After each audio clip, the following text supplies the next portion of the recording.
Okay, so throughout the mid-90s, this business is going on, and like we said, I mean, it's 30, 40,000, 20,000 a day. So it's definitely One of the 150 to 200,000 a week. Yeah, you get consistently between for years.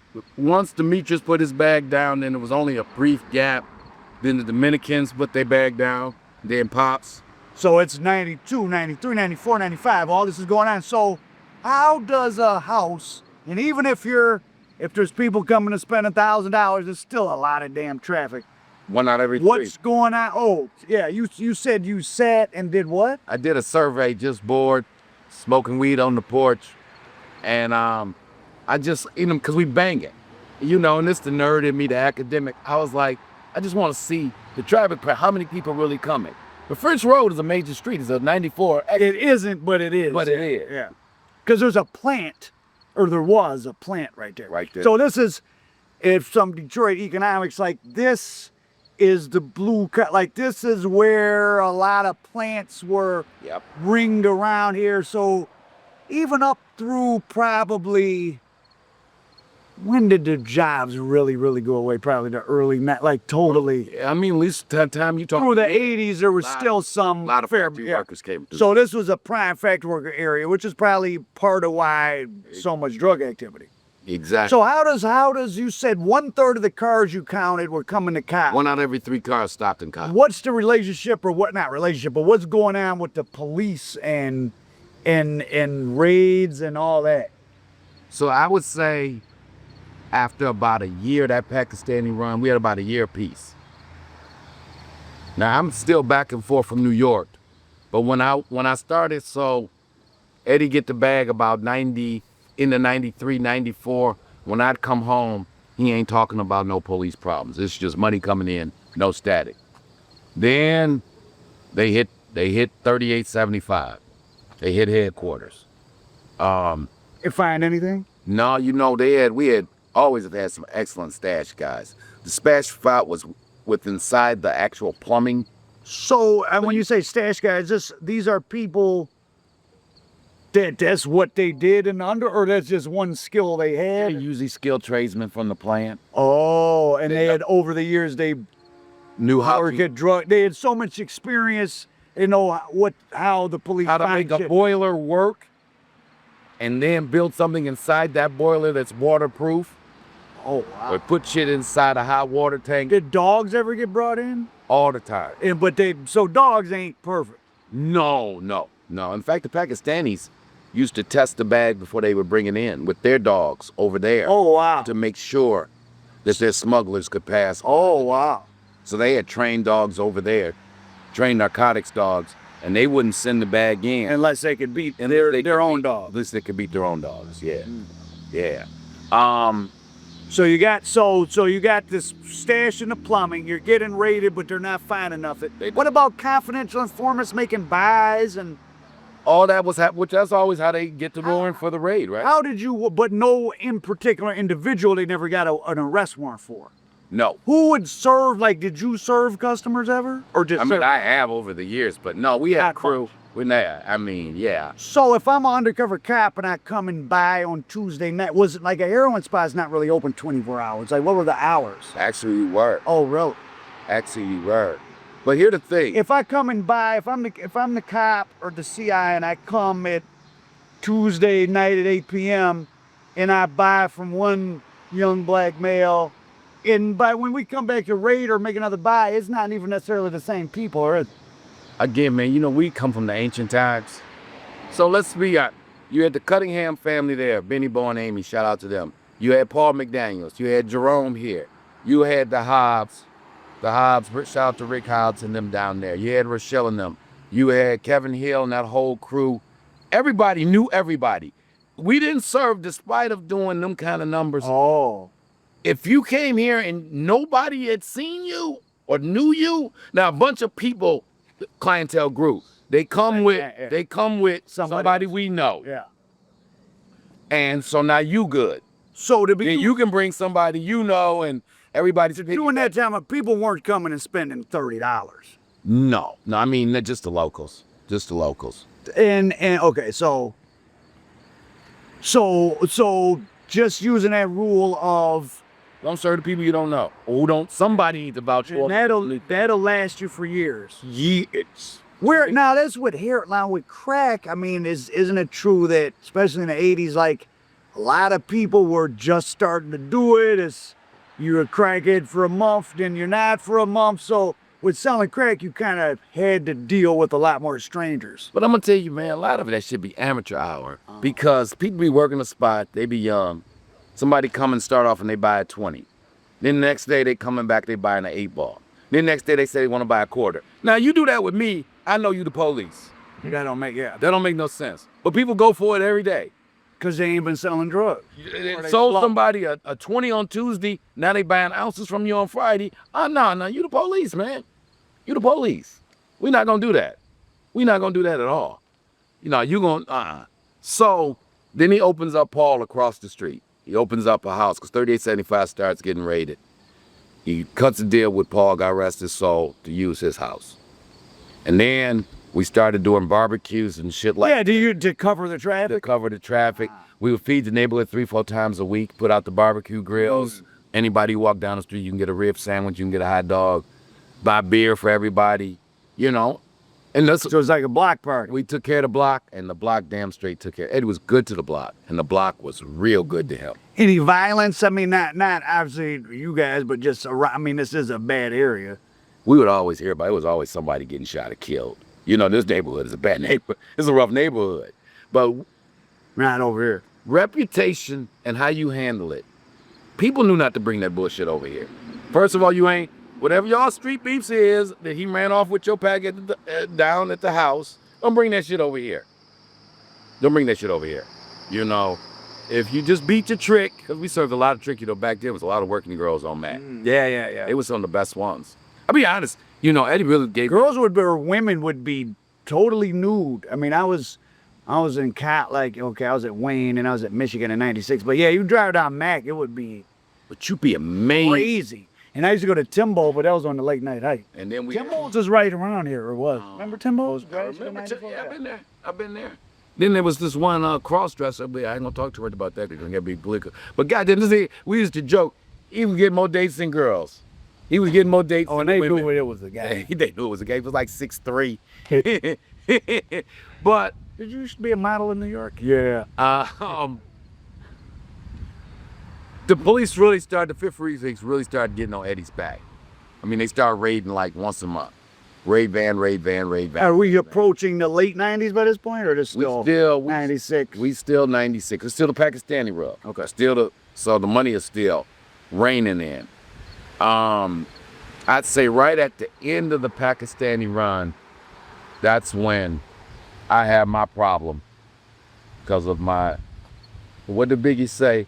Woe is me, that's what I get for tricking. Oh, and you got caught with a couple bundles. No, that's What later. problem? When, Oh. When the upshot on them jump. Okay, yeah. yes. So it's an afternoon or it's an evening? It's 2 in the morning. So and you have a white gentleman from way up north in Michigan. Way up in Alpena. So in a big city, the way these big spots are making all this money over time is people from the SATA. First, you might have like young drug dealers from Ypsilanti or something, but then eventually it's like white drug customer from Alpena. Alpena's it's like 5-hour drive on the edge of the upper, it's in the lower peninsula, but it's like the last stop till you got to cross the bridge. Yeah, exactly. So he would come down how often? Every couple times a week? At least 3-4 times a week. He become a staple. And he's spending $1,000, $2,000 because he's probably Shout out to Andy. because he's taking it back up there Yeah. to sell to them, support his habit, and all that. And all that. And at this point, you're selling cocaine and heroin, And yes. but were a cocaine user. At that time in life, yes. Okay. Yes. So it's 2 a.m. and you see your white friend Andy. By friend, I mean heavy drug customer. Heavy drug customer who's been copping from us so long now that we cool. And please don't judge me. It was a different time in life. I've been, I was with with white women. man, and a very, long before the Robert Redford movie, he made me an indecent proposal. And he was like, my wife, I don't know if she was his wife. They might have been street wife. They might have been a street wife. He said they was swingers or some shit. Anyway. So the white prostitute he had with him. Basically, he's willing to barter her off if I can go get him because Andy money fucked up. Traded women for drugs, Courtney. I mean, look, I'm gonna tell y'all, don't judge me. I was a different person, different time in life. You know, 80 to 90, things was different back then. It's damn near 2000. It's 96, Courtney. It's 2022 now, though, Al. Bill Clinton was president. Okay. So, okay, anyway, this unethical transaction occurs. Shout out to my man, Black Chop down there in Florida with Eddie Jr. Shout out to Black Chop. Black Chop working the spot this night. Now, Black Chop earned his name. He's a very dark, pigmented gentleman. He got a black hoodie on. Black Chop? Black Chop. Chop. We call him Chop. Chop Rex. Very educated man. Served his country well. We thank you for your service, Brother Chop. Me and the broad, man, we doing what grown folks do and shit. I run out of fucking cigars. We run up to Mac and Bewick or up to the gas station in Cadillac. As soon as I'm parked, I pull up literally right where Lou Carr is parked. Upshaw and Rice are coming down. Detroit police officers. Two Detroit police officers and fifth police are coming down French Road. Oh, the wrong way. The wrong was two-way. Oh, it is a two. Oh, so yeah, you're right. So I'm parked right where Lou is parked, facing that way. So I'm on the driver's side, right? They are, I don't know what's it, 20 yards. They flick me with the high beam police light. Stop right there. Now the house is right here. I got like a quarter in my pocket. Of crack cocaine. Of crack cocaine. Chop, I see Chop for a minute, but then he see what's going on. He becomes ghost.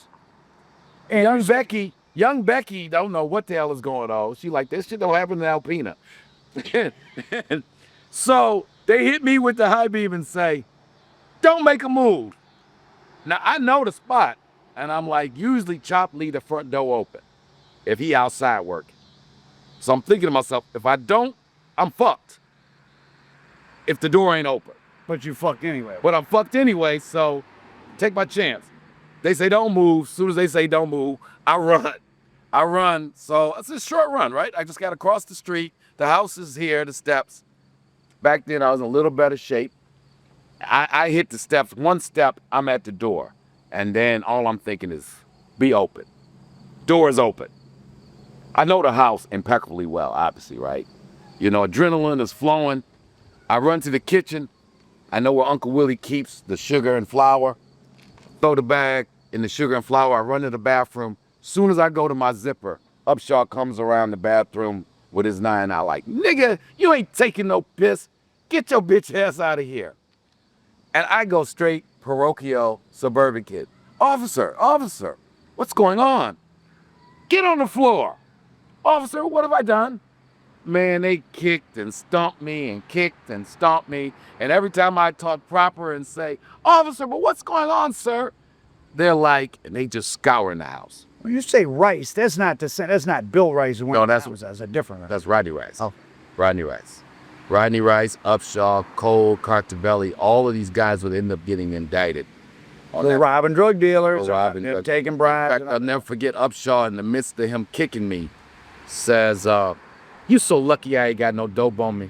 He's like, I keep a bag just to plant on bitches like you. That's Detroit police. Yeah.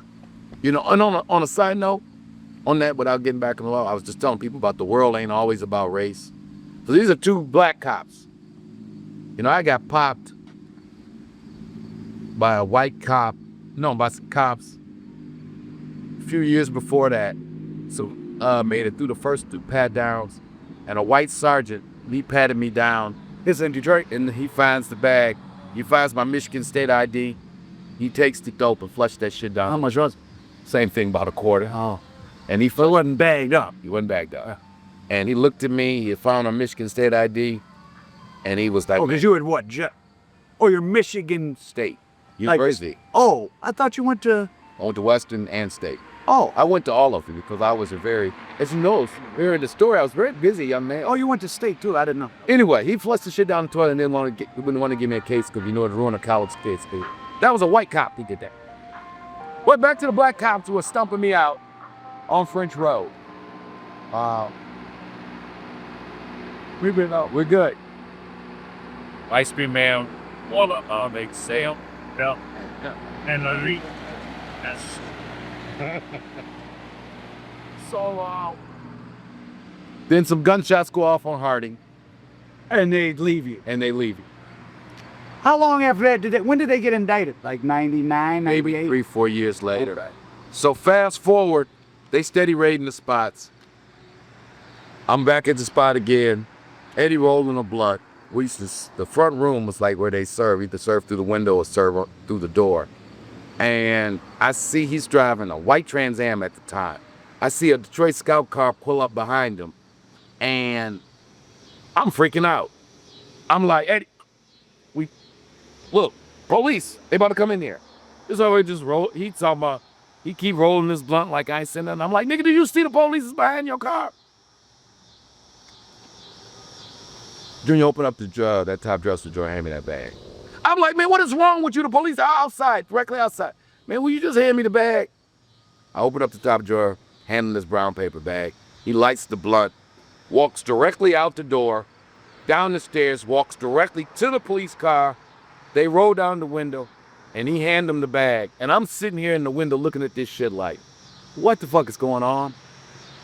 He walked back in, still smoking the blunt. He say, man, I got tired. They burnt down spots. They raided me.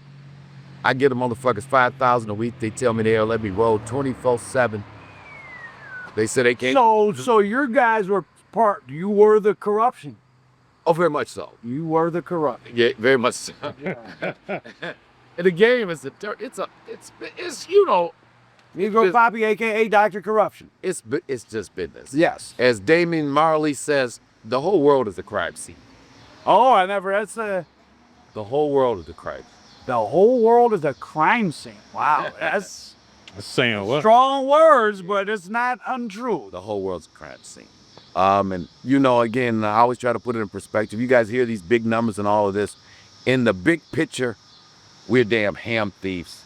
When you go all the way up the hierarchy, you covered the people who really do it. Yeah, I mean, because The big picture. for that whatever drug you had, some general somewhere is overseeing the production and it going on the plane to leave the country, and someone in some government agency here is waving it in. Now, certainly some stuff is small people and swallowing it, but them big loads.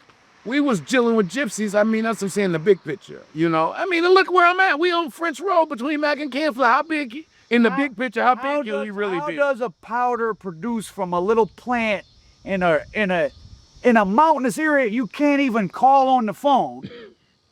You can't call where it grows at, but it can get here every day, 365.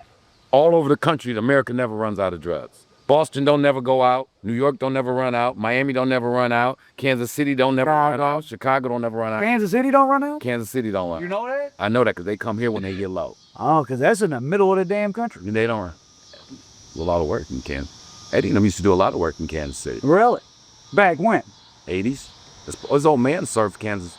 Kansas City was probably his father's second city outside of Detroit. Oh, that's where they were calling it the Black Mafia, but where that Doc Dearborn, that's loosely who the character from Fargo that Chris Rock played. Really? You never saw that last episode of Fargo? No. It was set in the 50s, but it was like the black crime boss played by Chris Rock, but that was sort of, I mean, the plot was totally different, but there was a crew in the 70s was messing with the mafia, and there was a white guy, so that was the news story when he just got out, like the white boss of Kansas City's Black Mafia, but I mean, it was just black criminals who happened to be a white guy. And talk about the world being a crime scene.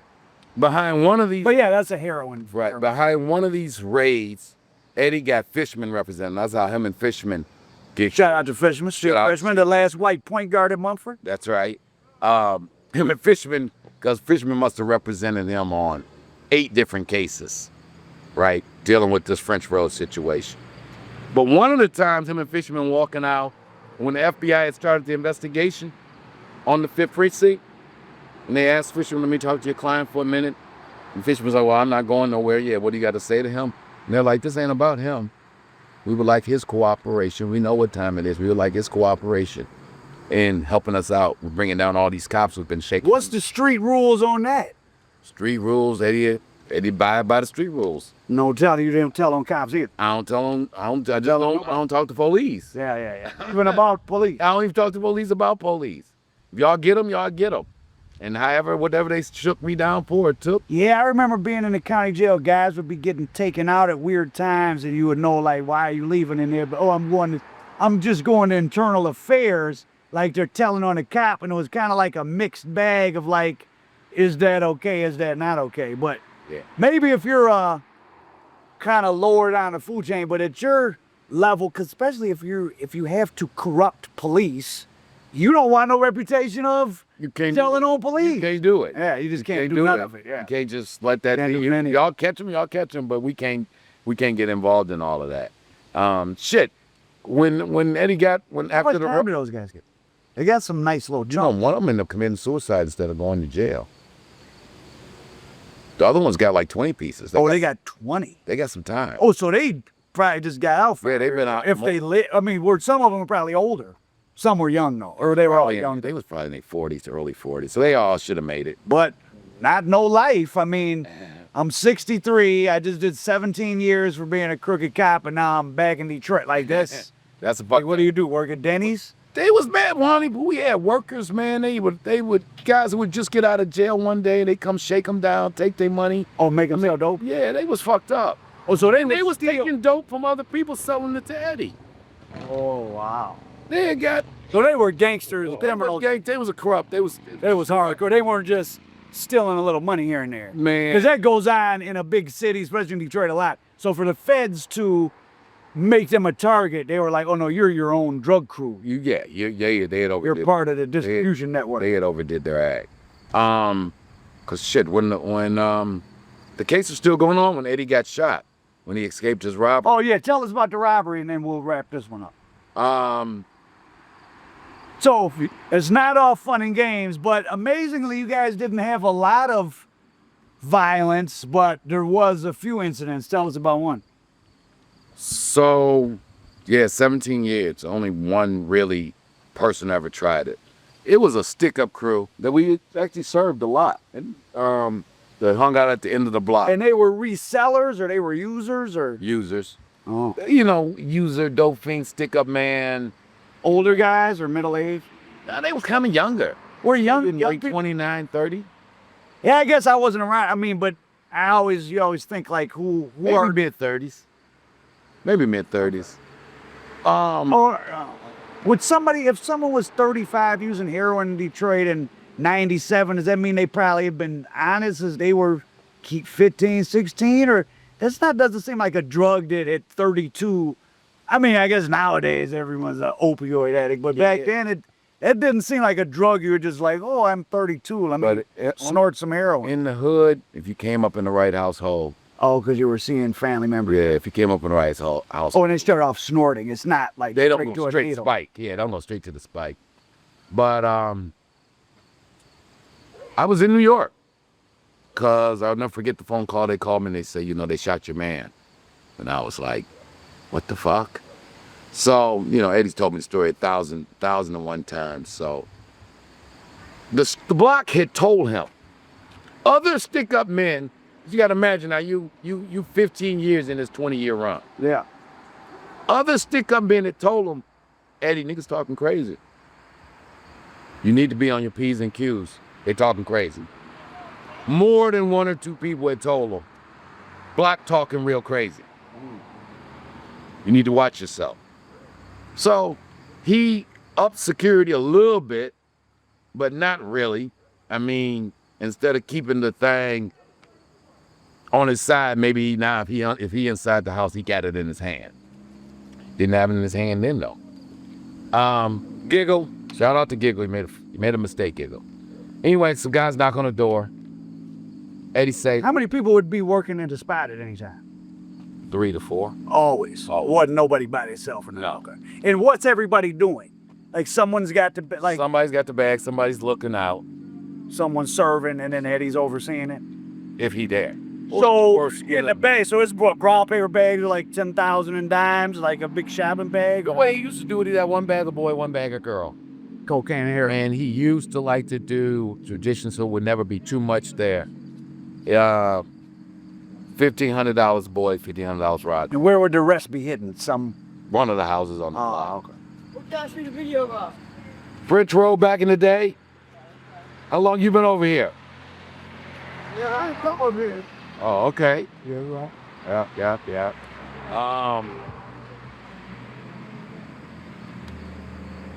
Eddie's trying to tell Kurt, he says, as Kurt is going to open the door. That's the problem with 15 years and no problems. Get too comfortable. You just get too comfortable.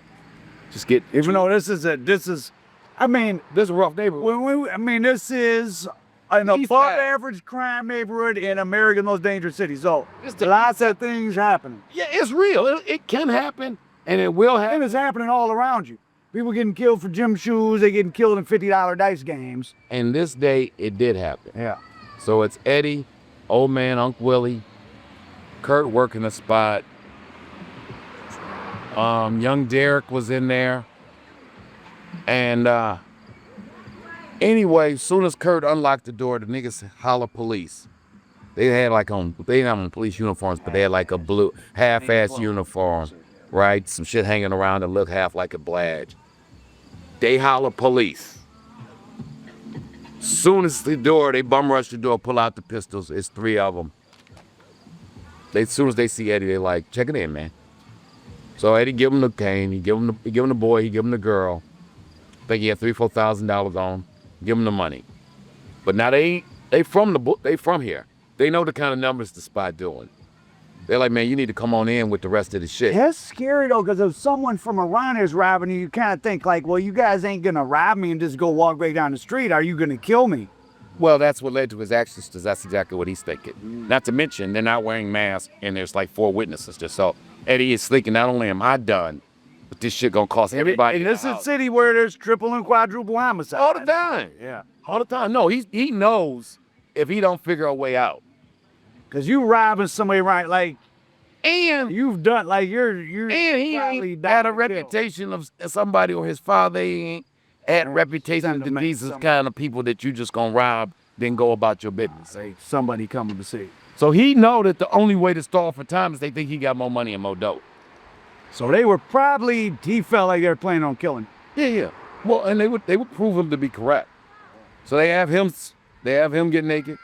They have Giggle get naked. Oh. They going through the whole thing. Where the money at? Where more money? Where more money at? Where more money at? Where money at? So he says, he tell old boy, he like, man, all right. He say, I'm gonna grab my car keys.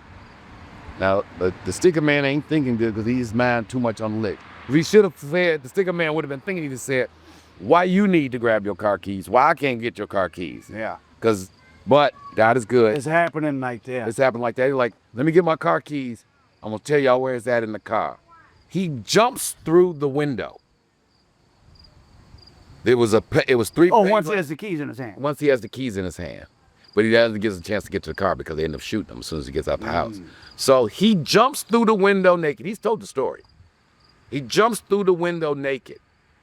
They start letting loose. I think they caught him twice. So his plan, I think, was to get to his car. But they hit him twice in the leg before he gets to the car. So he keeps running. So he goes through this field, was still open there, to Mount Clair. And he's running naked, bleeding, up Mount Clair to Mack. Do they chase him? Nope, they just kept shooting. Oh, what about the other people now? They left Everyone us- scatters. They know, they scream. Oh, so that drew their attention. They shoot Eddie, he runs, they get away. Oh. Because they So know he saved now. everybody. He saved everybody. And now they know, look like he living, it will only be literally a matter of moments before there'll be somebody here seeing what the fuck is going on. Not to mention the police. His people gonna be here in a second, and the police gonna be here in a second. And we It's need all to get the bad. fuck on. Guy by the name of Big Rose scooped him up, saw him bleeding and shit on Mac, told him to hop in, Damn. took him to the hospital. The guys who always we suspect had something to do with it were never seen on the block. But as fate would have it, because he puts out a bounty on him, and he's gone Rambo at this point. He riding the hood with the pump, pulling up on like motherfuckers. You know, you had something to do with that shit. I need to find out who did this. True story. He finally finds out who did it. He finds out who shot him. There was a known stick-up man stayed off Jefferson. Some other people that stuck him up. Or he stuck up. That he stuck up. Get to him first? Get to him first. Literally, as they're staking him out. As Eddie and them are staking him out. They kill him? Whoever else he had robbed got to him. Come to find out, truly a class act. Old boy who got killed, who was the stick-up man, his grandmama lived literally right in back of that house on Mount Clair. And the day of the funeral, she was just broke down in front of her house. And Eddie used to park on Mount Clair and walk through the alley to French Road. And he saw old boy's grandmom all fucked up. And he gave her $1,000 to help bury her. To help bury the motherfucker who shot him. He said he had a premonition, some kind of dream. The guy told him, if you kill that boy, that's how you gonna finish. Whatever he said, he had a premonition that God told him, whatever you do, let that go, because whatever you do to that boy, gonna happen to you. Gonna happen to you. And he gave old boy's grandmother. True story. Same nigga that shot him. He gave his grandmama $1,000 to help bury him. But look at the I mean, the money. Yeah, I mean, you make millions and millions of dollars in profit. And so that was getting. No, I guess still we're approaching. We got to be about in 2000 now. So that's the end of the run. That's pretty much. And the run didn't end until because your father got indicted. That's where it ended. Pakistani run ends there. The Pakistani run ends in '97. Let's leave it right there. We can save that for another time. Let's stop it.